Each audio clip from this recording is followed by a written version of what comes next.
I have tried to make this video a few times. I had a client get in touch whose dog is a senior and probably towards the end of his life, and she was asking me for some ideas about how to make his remaining days as good as they can be, whether there are any medications she can ask the vet about, and sort of how to know when is it time. And so I wanted to share some resources, and it's hard for me to talk about because I lost 3 dogs during COVID who were seniors, and today is one of those dogs' birthdays.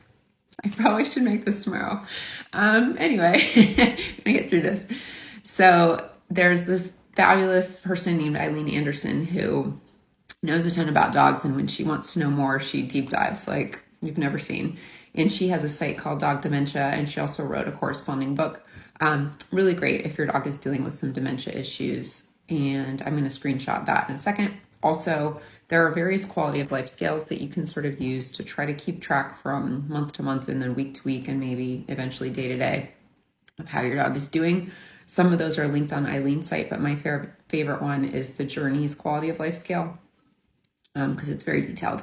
I also really like to look back on videos and photos from about the past 2 years because it's really hard to tell day to day what's going on sometimes. I think it's like when grandma comes to town and she sees how much the kids have grown, but you're there seeing it every day and you're just sort of not aware because it's so subtle.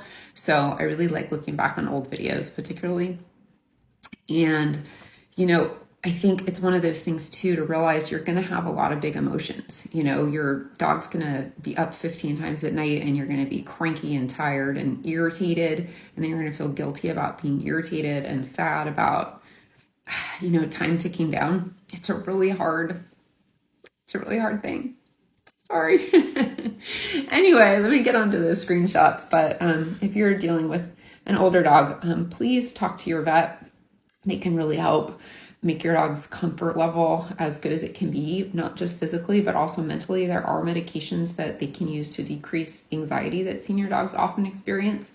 I don't know if we're 100% clear if the anxiety is always purely cognitive or if it's also related to decline in function, visually, as far as hearing, moving. Dogs don't necessarily understand why they're feeling that way or not able to respond to the world the way they used to.